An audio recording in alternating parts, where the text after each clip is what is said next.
I'm your host, Rob Carbone. This is BD4. Barrett, some shake is big. Gets for three.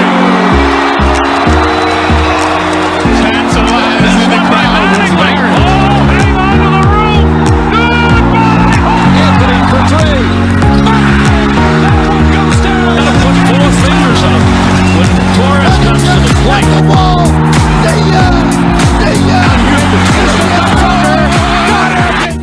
Man, is it a good thing or not that I'm a Yankees fan?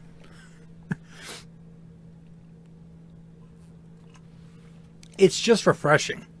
Like, I know the Knicks are doing, better this season, but when you put things into perspective, it's like, where the hell would I be without the Yankees?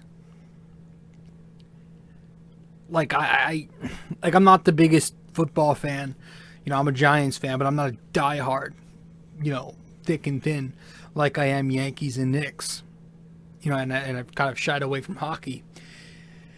I watch UFC, but that's once a week. I watch NASCAR, that's once a week, I think. But, I don't know, I'm not into NASCAR like I am, the Yankees and Knicks. And it's so, like, again, I know the Knicks are playing decent this year, but, like, I can't wait for the Yankees to start.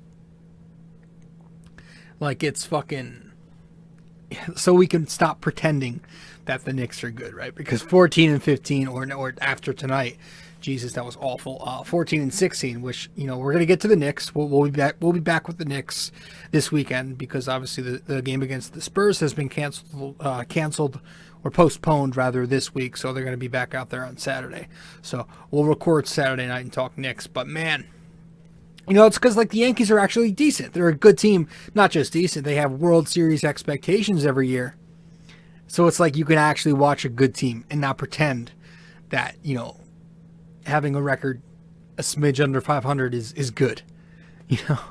Because the Knicks have been so pitiful, even playing average basketball is considered good for them. So it's good to have the Yankees, an actual solid team that you can look at and say, wow, they're not a mess. They have their flaws, but they're not a mess like the Knicks.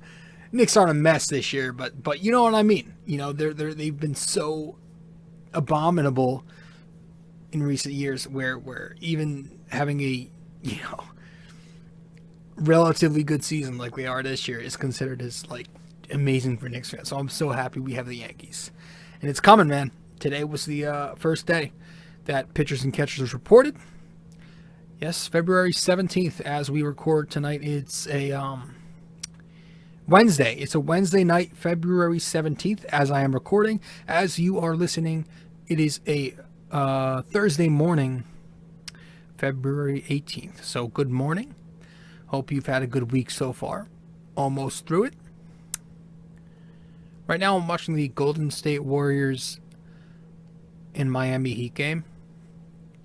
I have like an 8-legger on it. But I gotta tell you, man, it's with all teams. Like, there is a new uniform for every fucking game with these guys. And it's gone beyond that. Not only do they change the uniform, they have to make sure the entire decor around the arena is different. The court has to look different. They have to put different logos on the center of the court. The paint has to be a different color. They have to change the sidelines. The baseline has to look different. The logos on the baseline, the logos, the jerseys, the court, everything is. They do this shit. It's so often. It's like, what the hell happened to just keeping your same uniform, your same jerseys, your same logos, and keeping the court the way it is? It's the Warriors who I see it so much with. Tonight they've got red, yellow, gold, and they're playing the Miami Heat, who are in those pitiful looking, whatever you can call them, the pink, cyan, half and halves. They look like a fucking rainbow. It's these teams just. Whatever happened to good old home and road uniform? It fucking, the Knicks, they got their city uniforms that they wear. but at least they're, moderate. It's crazy. So many of them are so ugly too. I just wish like we would just stop trying to. It's just so annoying. It's just like, just be normal. Fuck. I don't know. Every fucking day they got new uniforms.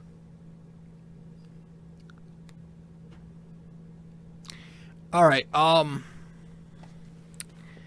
Yeah. No, we're back with the Yankees tonight. This is episode 214 of the podcast. You are listening to BD4, or maybe you're watching BD4 if you're watching the podcast on YouTube. You can find us not only on YouTube, but you can listen to us, on, all the different feeds where you get your podcast from. You can find us on Apple Podcasts, Spotify, SoundCloud, Anchor. We are sponsored by Anchor. Anchor is the best way to get your podcast. You can make your pod. You can make them own. If you want to make your own, start your own podcast, go to fucking anchor.fm or just download the Anchor app because it's so free and easy. It's so free. It's so easy to do because it's free, but everything's built in right there. You can edit it. You can record it right on the Anchor app or just go to the website. So start your own podcast on Anchor. Our podcast BD4 is on Anchor. Plenty other platforms. In order to, follow the podcast on all these different platforms, and maybe you want to follow along with the blog that I write, or, follow me on social media. It should be on the screen if you're watching. It should be in the description, but you can also go to my Linktree to find all of that information.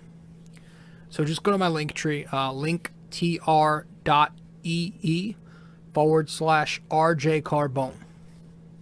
All right, that'll take you to a page that displays all my information, social media, podcast, the blog. But thanks for stopping by. If you are here, thank you so much. If you have subscribed, thank you so much. This is episode 214 of the podcast of BD4, where there's no better way to get your Yankees and Knicks analysis. So we're going to get right into things. We got some Yankees to talk. Obviously, they are on the horizon here. We're heading into camp. Today's the first day of camp. They start tomorrow, but they reported today. Gary Sanchez, Garrett Cole. Saw some photos of them arriving at camp. So we're going to talk about that. Talk about the Yankees and what to expect this year. And, the spring training starts in about 10 days. The actual games. And so we'll be recapping them in the blog.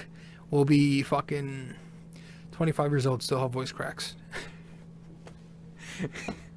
We'll be recapping them in the blog. We'll be doing podcast episodes even in spring training. We'll stick to our schedule. So we're starting up Yankee shit in 10 days. So we're going to be, usually at the end of, we always end up overlapping with the Knicks and Yankees, towards the middle to end of the basketball season and the start of baseball seasons. We always get that overlap. So going to be busy here on the podcast, but I promise you we're going to be consistent, and we're going to have lots of content. So thank you for tuning in. And so let's head to our first break. Let's get to break. And when we get back, we'll start this thing up. We'll get right into the podcast and talk Yankees, what to expect. We'll play a little game of over-under. So usually we do like a projections type of episode every year and write an article about it. But this year we're going to change it up. We're going to do some over-unders. All right, it's going to be fun. So I figured with my pathetic gambling addiction that I've developed, we will do some over-unders this year. So that'll be a little later in the show. Actually, you know what? There's not much to talk about, so we might as well just dive right into that. But first, we are going to head to break, and when we get back, we'll get right into the swing of things here. Hey fellas, so really quick before we get back into the show, I do want to remind you that if you haven't yet subscribed to this podcast, or subscribed to my blog, or followed me on social media even, You can do all that by going to my link tree. Just go to linktr.ee/RJCarbone. That is linktr.ee/RJCarbone. Guys, thanks so much. Let's get back to the show. So yeah, we've made a couple of signings and moves past couple days. Obviously, the Jay Bruce signing was interesting. We'll talk about that. They brought in Justin Wilson is coming back. You remember him from 2017 or 15, something around there. Sometime then. He was all right. He was nothing fucking special. I think he's just a depth move at this point. Robinson Chirinos, I didn't even know he was out in the market. Who else did they bring in? Nick Goody. I thought they already had a Nick Goody, so I guess they didn't. They got rid of him and then they just brought him back. Another move, bullpen arm for some depth, I guess. So that's really all that happened lately in terms of big signings and moves. Not big, but any kind of signings. Yes, spring training games start up in 10 days. We got the fucking Blue Jays to open up spring training and the regular season. They've become a pest, so that's going to be a blast.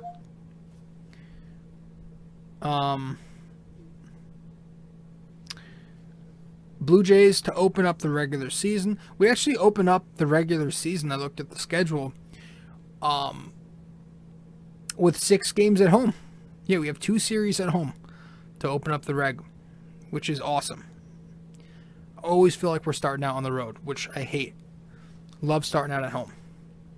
And we're going to have they said there's going to be a 10% capacity. Would love to go. Do everything I can to go. Probably going to be there. Just say. I got to figure out what the deal is, though. If you have to get the vaccine. If you, I don't know if there are dibs going to season ticket holders first. I don't know. But it's coming. It's going to be here before we know it. But got to get through spring training first. But yeah, I'm excited. 6 games at home to open up. Then we go on the road for 2 series. We head to Toronto. Oh, no, we head to the Trop first. So we got the Blue Jays and then the Rays.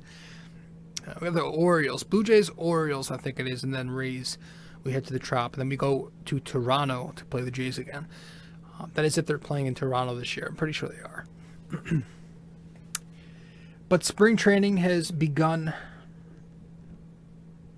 Yankees will be doing some drills, conditioning, throwing some bullpen sessions for a few days. And then the games will start up on the 27th, I want to say. They announced their spring training roster. The usuals with a bunch of prospects. Some high-end prospects, some lower-tier prospects. And it's going to be fun. I am excited, man. I am so excited for the warmer weather. Be able to walk outside again and breathe. I am excited for just the baseball. Baseball's my fucking sport, man. As much as I've grown to follow the Knicks over the last couple of years, and I've become such a diehard, it's always going to be baseball. Always going to be baseball first. America's pastime. Nothing beats baseball. My opinion, it's the best of the 4 major sports. It's awesome. I'm so excited. It's on the horizon here. And we're going to get some Yankees. And we're getting a fucking full season with fans in the stands. And hopefully as the season progresses, we can get more and more. So, I am so hyped. It's that whole 60-game shit. 60 games was a fucking joke. Dude, it was the fakest of seasons you could ever have. I'm sorry. I don't want to go on another rant about this because I'm pretty sure I've done it plenty of times before, but It just didn't feel real. 60 games is not baseball. It is not baseball. The whole point of baseball is that dogfight, that marathon. So to cut it down from 162 to 60 is a fucking joke. It's a joke. Not to mention that playoff format. Would the Yankees have made it if it was a traditional format? Because they had a really bad year last year. They had a really down season. I have to look. I don't think they would have. Regardless, they were disappointing as hell. So hopefully this season, a full year, guys are rejuvenated. Guys are ready to play an actual real season with no asterisk next to it. And they can go out there and perform well. Perform great. Because greatness is what we want. Because we're not Knicks fans. We're Yankees fans, and we have expectations. We are Knicks fans, but we're also Yankees fans. So when we watch the Yankees, we don't watch just to see the young guys play well or just to compete. We watch them to win. So that's refreshing. All right, so I do want to get to it. Let's get to the... We're going to play a game. We're going to play an over-under game. So I jotted down a bunch of shit. Some stats here, some predictions, all over-unders on fucking Curry's 1 for 9 tonight, and that's gonna fuck up my parlay. Are you fucking kidding me? I've got him for 20 points. Jesus, dude. Gosh, damn. Fuck are we doing? Man, the Warriors are really dog shit. Every time I watch, they're getting blown out. Goodness gracious. Sorry. All right, so yeah, we're gonna get to the over/unders. Let's get to break one more time, and we're gonna go over some over/unders when we get back. So we'll do some stats and I have a couple of predictions written down too. That I came up with all these. I came up with every one. If you want, you can play along. They're very specific. All right. So if you want, you can play along. It's gonna be fun. Let's head to break one last time.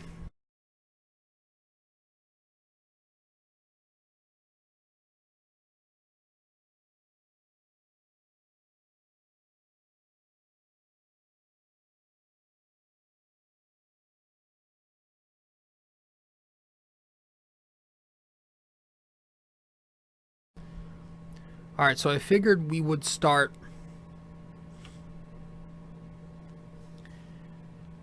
right around, let's start at catcher, and we'll work our way around the infield. Then we'll move to the outfield. So, everybody's favorite guy, Gary Sanchez. Fan favorite Gary Sanchez. So I've got the over-under on him, 79.5 RBIs, and I hit the under. I do not know that he'll stay healthy enough to produce that much, so I do not think he'll hit 80. I think he'll be under the 79.5 mark. Interesting, this is more a bit back, but, since we haven't really been talking Yankees lately on the podcast, I don't think I brought it up. They asked Gary Sanchez, I don't know, a couple months back maybe, on why he think he was born. No, Gary Sanchez actually brought it up. Sanchez brought it up, kind of stating that he was confused as to why he got benched in the postseason for a couple of games. And then, recently Brian Cashman told I guess the media. And what he said, I liked it. It was something that maybe can motivate Gary, because it's not your typical, nonsense where he's going to kiss the player's ass and just cater to them, which is what you see a lot nowadays, with organizations and their players. But no, Cashman, I liked what he said. For once, I actually liked that he was kind of on him. And Cashman said on Gary, stating his, October surprise. Cashman goes, whether you were told directly, I don't really care. You're pretty self-aware at that point. You had a horrible year on both sides of the ball. You lost your job in the most important time of the season, which is October baseball. I'm not sure an explanation is necessary. I loved it. I fucking loved it. I read that and I was like, wow, that's good. And I've said towards the end of last year, I was saying how we're kind of seeing the Yankees shift in attitude a little bit towards Gary, where they're not up his ass as much and they're kind of showing that he needs to step it up. And this is going to be his year. And we say that every year. He's got to be his year. This has got to be his year. But you know what? He keeps underperforming. And he's in these situations where he's got to keep proving himself. And he's not doing it. So he might not even last a full season here. If he comes out of the gate and slumps for the first month and a half, 2 months, do the Yankees think about trading him? Higashioka did a really solid job filling in for him last year. Obviously, they signed Robinson Chirinos, who's about 87 years old, so I don't know what they're doing there. But, they obviously they have that kid in the minors who can switch hit. He's a catcher. So they've got options to a degree. If this Gary Sanchez thing, temporary options for now, doesn't work out. So he's got to come out of the gate strong. But I don't think he'll stay healthy enough. I don't think he'll hit enough to crack the over on 79.5 ribbies. So I'm hitting the under there. Higgy. 59.5 plate appearances. Now I'm hitting the over there. Because again, I think Gary's going to struggle with staying healthy. And I think we'll see at least 60 plate appearances from Higashioka. Who, by the way, I now started calling him Higgy because he proved it last year. He played well last year, so I will now call him Higgy. I didn't think he deserved it heading into last season, but he had a solid year. First base. Luke Voigt. Over under 29.5 homers. I hit the over. I think he'll just hit it. I think he will just make it. I think he'll have about 30, maybe 31 home runs. But I do think if we do get through this full season, and we're considering there may be some canceled games with COVID and everything, but I'm going to say we're still going to get, 80%, 85% at worst. All right, we're going to be optimistic here and say that. So, I still think Luke can hit 30 homers. So I hit the over there on 29.5. Mike Ford, 11.5 home runs. I'm going to hit the under there. I don't think he'll get enough PT. And I don't think he's that good. He's got pop, but he doesn't hit enough. I'm going to say he might, he'll still get maybe 9 or 10. 8, 9, 10. I don't think he might get 11. I don't think he'll, hit the over, though, on 11.5.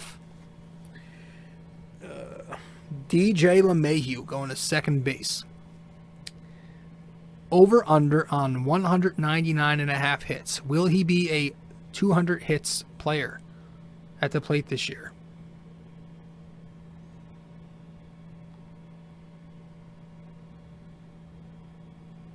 Yes, I hit the over on that. I hit the over. Sorry, I'm trying to fucking watch this game at the same time. I'm kind of being distracted, but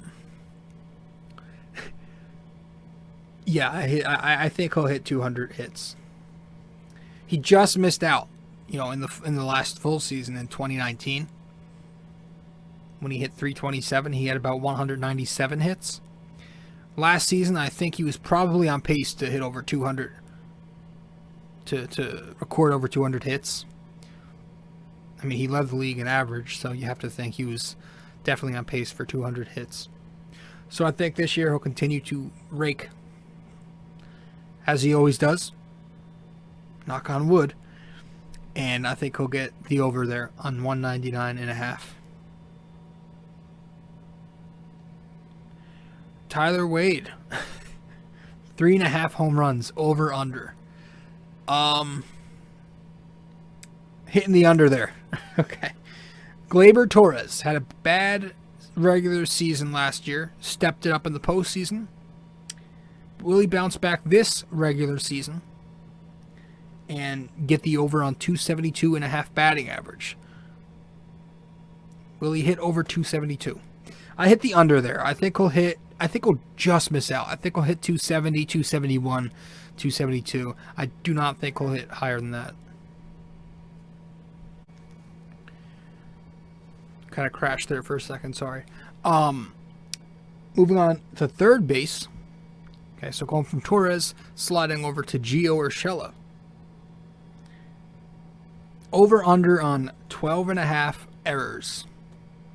I'm going to say he hits the under there. I'm going to say he has less than 13 errors at third base. You know, he's a great defensive shortstop, third baseman. Last year, I think he had, I'm going to say 5. I'm off the top of my head here. The year before, across the full season in 2019, I think he might have had 13 on the dot. So I think he's going to have under. I'm going to hit the under there on 12.5. Miguel Andujar. Does he finish the season in pinstripes? Going to hit the under there. I think he's eventually traded. Yeah, I don't think he's going to last here. I mean, I don't see a spot for him. The DH spot is pretty crowded. We've got the outfield situation figured out, and obviously he's not, you know, unless the Yankees are going to try to do Gio 3 times a week and Miggy twice at third base. I don't see that happening, though. It's hard to see where he fits in right now. So I think he's going to get traded. I'm going to say no. Miggy does not finish the season in pinstripes. They trade him maybe for some pitching. You know, it's funny that we always go into every year needing pitching at the deadline. That's fucking bad. Clint Frazier, who was just announced the starter today, became official by Aaron Boone. Hey, Aaron, do you see Clint Frazier as the starting left fielder at this point? I do. You know, Clint has, you know, obviously, you know, come a long way in every aspect of his game, and certainly earned his place last year when obviously nothing was given to him.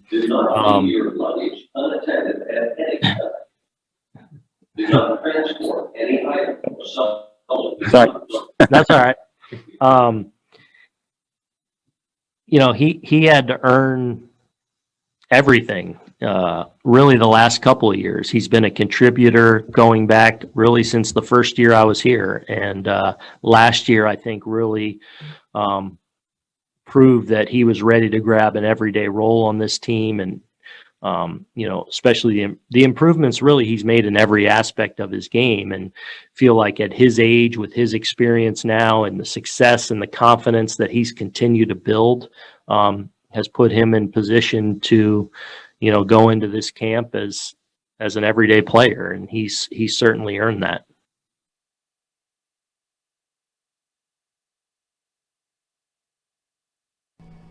Yeah, so I mean, listen, he since becoming a Yankee, man, he's had issues trying to get at bats, and you know they've had a logjam again out in the outfield. So he finally has, you know, his biggest opportunity last season, and he really impressed. He showed up, he got on base, he hit for power, and he was very productive all season long for them.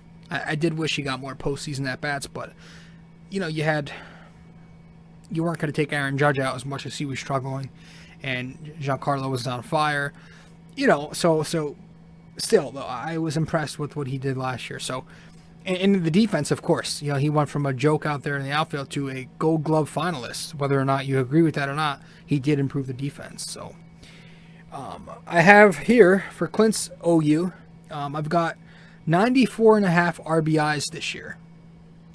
I've always said he was a 30 and 100 guy, so I guess I have to kind of, you know, live up to what I'm saying here. So I'm going to hit the over. I'm hitting the over on 94.5 ribbies. Yes, I think I'll have at least 95. So that's that. That's my take on Clint. Brett Gardner. Will the Yankees re-sign Brett Gardner? Over under there. I hit the over there. not the biggest fan of Gardner. I think he's vastly overrated by Yankees fans. He's had a solid, serviceable career, but I always feel like people, as much as they talk about his veteran presence at the plate and his defense, they forget about how non-existent he is in October a lot of the time. He's had some better moments over the last couple seasons, but for the most part, his postseason career has not been great. So that's not, so when you see me not always being excited every year when the Yankees decide to bring him back, that's why. But if they do bring him back, I would hope it's like, and again, I hit the over here, so I do expect them to re-sign. I hope it's at like the veteran minimum, and I hope he's getting no more than 150 at-bats, and it's just there to be a defensive replacement, maybe that, pinch hitter to get you, an at-bat late in the game when you need someone to get on base or draw a walk or something, or work up the pitch count, whatever. I hope they don't bring him back as a guy who's going to be a regular here and, bring him back in a reduced role. That's what I would hope. So, yes, I hit the over there. I do think the Yankees bring back Brett Gardner on a one-year deal of some sort. So, Mike Tauchman had a really bad year last year after having a really good year, his first time in season in pinstripes. Do I think Mike Tauchman will have an OPS north of 699.5? So, the over-under for 699.5 OPS. I hit the under there. I think it's going to be under 700 for his second season in a row.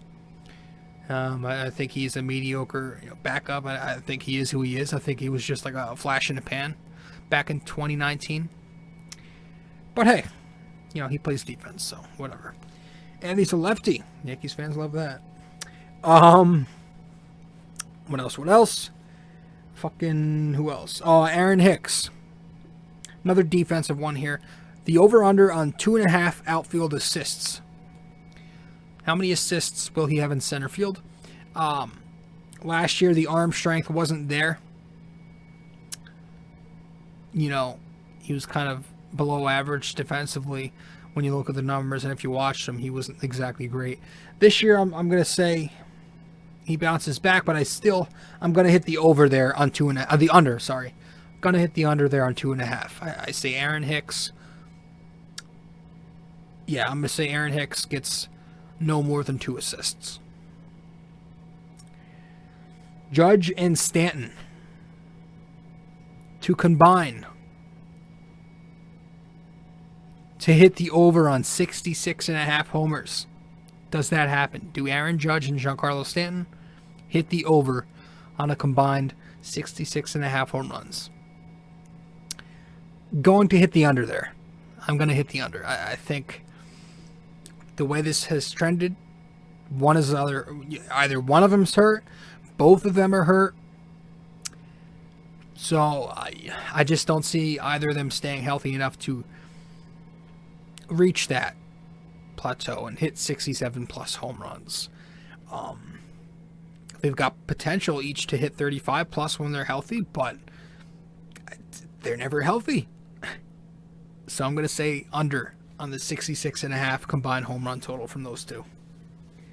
Remember when they first came here, everybody was like talking about how they're going to shatter Mantle and Maris's home run record, the murderer's row, like they were going to hit at least 110. Like they haven't even been able to combine for more than like 20 apiece. That's fucked. All right, Jay Bruce. Does he see 60 games this season? So the over-under set at 59.5. I hit the under. I don't think he sees any games this year. I really don't think. I think he's going to get cut. But I don't know. Maybe that was the move to not bring back Gardner, and they're going to use Bruce in that spot. I don't fucking know. But I still hit the under on 59.5 games played. Now we go to the rotation. Luis Severino. Does he have an ERA of 3.20? I hit the over on 3.19.5 ERA. I think the ERA is going to be worse than 3.20. I think it'll be higher than 3.20. I think obviously he's still coming back from the Tommy John. I think he's gonna have a year where the Yankees just milk him, and he kind of struggles with consistency. I don't think he's going to be as great as Yankees fans are hoping. I think they're talking more on excitement and thrill and just, false hope. I think being realistic about it, I really think the Yankees are going to take it easy with him, and he's going to pitch like fucking, have a lot of these 4-inning outings where they pull him after 65 pitches and shit like that. I just don't see it going extremely well for Sevy, so I think I'm going to hit the over there. And he's going to have an ERA of 3.20 or worse. Garrett Cole, 294 and a half strikeouts. I hit the over there. I think he'll have at least 295 Ks. Last season he had a lot. I think he was on pace for that. The year before that, his last season in Houston, he had like 326, was it? Jesus Christ. Maybe more? He was on fire. But he had a very strong season with the Yankees last year. Pitched well in the playoffs. Hopefully this year he's even better. The home runs are concerning. Maybe I could have put that one in there. Yeah. But he was good. He was good. He was very good. Jameson Taillon, or Taillon, whatever the fuck. Kid from Pittsburgh. An ERA. Over, under 335. I hit the under. I actually think he'll be good this year. If he's healthy, I think he'll be good for the Yankees. So I'm going to hit the under. I say his ERA is 334 or lower. That'd be great to be that number 2. Speaking of number 2, is Corey Kluber going to be that? Is Kluber going to do that?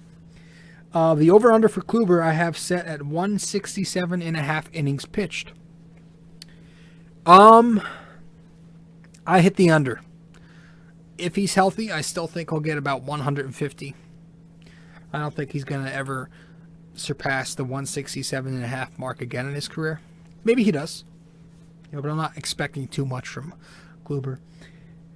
Domingo Germán. The over-under on 9.5 wins. I don't even know if he's going to be in the rotation. So it's hard to say. But I'm feeling optimistic. I'm going to say the Yankees give him another shot and he pitches well and he has at least 10 wins. He was fucking 18-4 a couple years ago, dude. But this offense, I think if he pitches, I think he's a given for 10 wins because he's decent and the Yankee offense is going to score him at least 5 or 6 runs. God, I can't wait for baseball.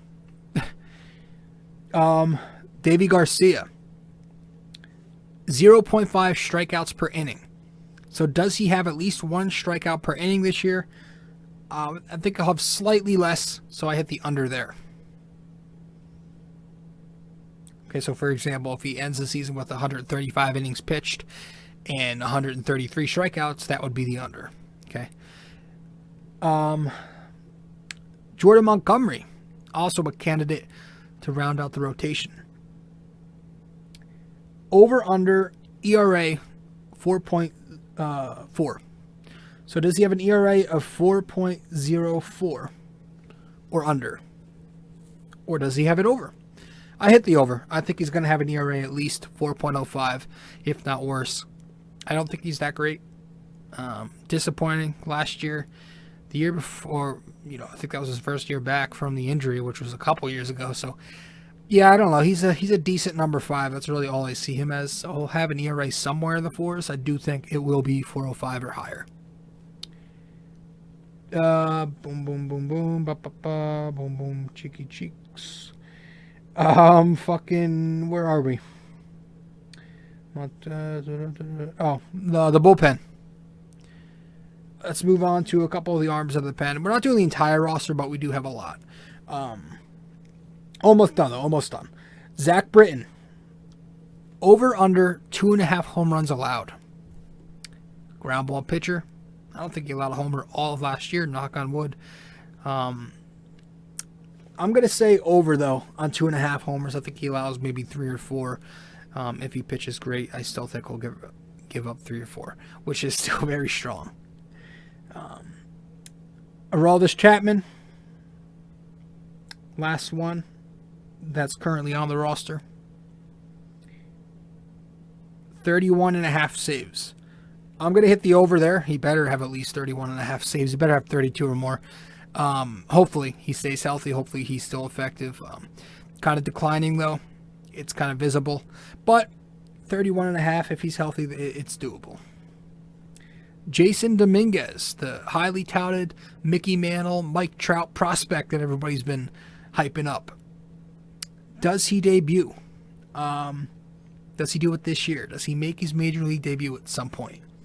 I am going to hit the under. I don't think they're going to call him this year. I think they want to see another year of him in the minors. So no, I don't think he debuts. Aaron Boone. Over under on 1.5 ejections. I hit the over on that. I think he'll get the hook at least twice this year. So I hit the over there. You know, he's definitely had some, he doesn't get tossed often, but he's definitely had some memorable ejections for sure. Last couple. Yankees. Over under 100.5 wins. So do they hit at least 101 in the win column?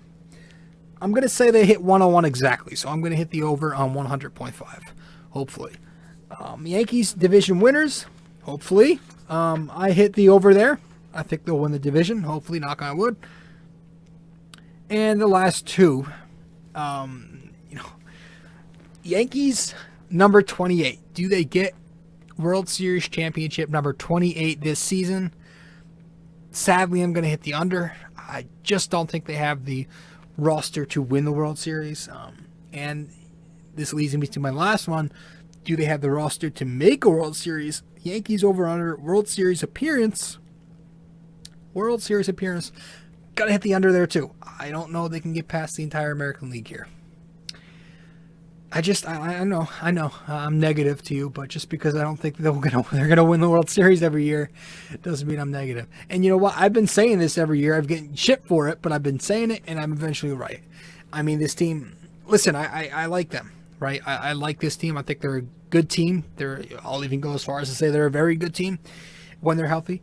But very good doesn't win you championships. You have to be great. Not only great, you have to be the greatest. You have to be 1 out of 30 in order to win a championship. And I don't think the Yankees are that team. I think there are better teams out there.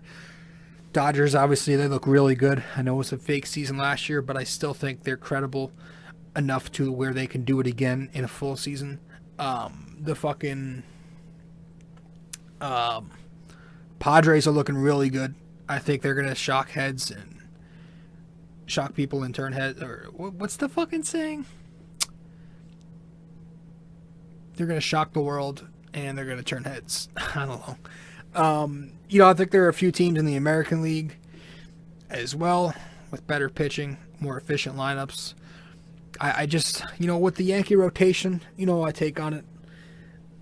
Cashman always finds these guys who have potential to be great, but they don't always reach that level. So we still go into the season with that concern, Always getting guys with potential, but we're never getting a rotation that maybe doesn't have as high of a ceiling, but is more guaranteed to do enough.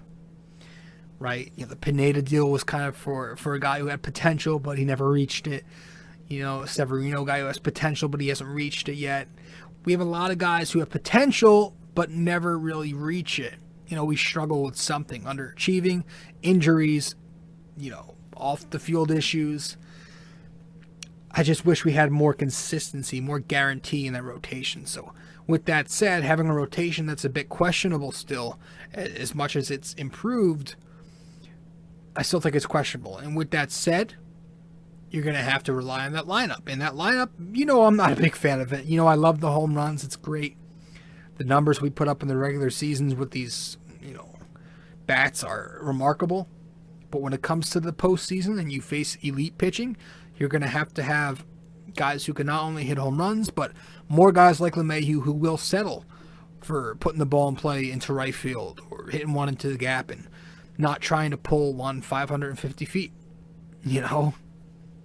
And I think the Yankees are going to, as they do every October, their biggest issue is going to rear its ugly head offensively. And that's the strikeouts, the lack of hitting with runners in scoring position, lack of guys who can hit at a high clip. It's like a domino effect. So, unfortunately, I don't see that happening, the World Series victory or appearance, but I'm going to root like hell for it. That doesn't mean I know it's not going to happen. That just means I don't exactly feel 100% confident.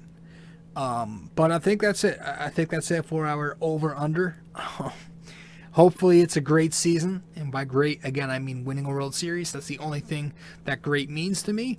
If you're not winning a World Series, you are not great. You're just good. So hopefully the Yankees can be great this year. Guys, thank you so much for tuning in. I really appreciate that. We're going to get to our NYK question of the day now. Let's get right into that. So, and then we'll wrap it up from there. All right, so from here, we will wrap it up. So last time out, in episode 213, when we were doing Knicks, I asked you guys when was the last time the Knicks had at least 2 All-Stars on one roster? 2013, and it was Carmelo Anthony and Tyson Chandler. Carmelo Anthony and Tyson Chandler in 2013. The Knicks may or may not have 1 All-Star this year in Randall, obviously. But that was the answer for 213. Our NYK question of the day for episode 214 is, drum roll please. Let me wait till it crosses the screen here so I can remember what it fucking is. Here we go. Which Yankee holds baseball's all-time record for the most home runs in World Series history? Okay, so who has the most home runs in World Series history? It is a Yankee who has that record. Who is it? You do not have to tell me the amount, but as a hint, I will tell you the amount. This player has hit 18 home runs in World Series history. Who is that player? Okay, so one last time, our NYK question of the day for episode 214, brought to you by Anchor. Which Yankee holds baseball's all-time record for the most home runs in World Series history? All right, guys, thank you so much for tuning in. To answer that question, just message me on Instagram, Facebook, or Twitter, or you can comment the answer once I publish, the promo and link for this podcast episode. This is episode 214. Did I just see Tatis signed for fucking 14 more years? Am I high? I just read the ESPN headline. Hold on. Let's look that up because that's insane if true. I did not just see that, did I? Did Fernando Tatis Jr. just sign an extension for 14 years? Hold on. I swear, I looked like last second. I swear, I am not shitting you. I just saw 14 years. I didn't even know that was allowed. Hold on. Hold up.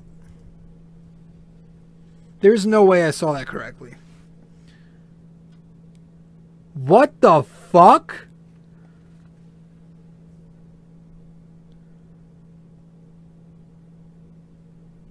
$340 divided by 14. So what's... Dude, he's getting paid $340 million the next 4 years. 14 years. 24 mil. Are there any opt-outs in that? Jesus Christ. 14-year extension? That is ridiculous. Holy shit. I don't like saying that. Yeah. 14 years? What the heck? I gotta go look that up. Guys, thank you for stopping by. That's crazy to me. I'm like, what the I'm fucking shook. That's insane. All right, guys, thank you for stopping by. I'm going to edit this podcast. I'm going to edit it and do all that shit. I'll get it up as soon as I can. Obviously, as you're listening to this, it is up. Hope you're having a good day. Hope you've had a good week. Thank you for stopping by. This is RJ Carbone, your host of BD4, where there's no better way to get your Yankees and Knicks analysis. Guys, thank you for tuning in. I appreciate it so much, and I'll see you in the next one. We'll get back to you with the Knicks again on Sunday morning. So we'll see you then. Ciao.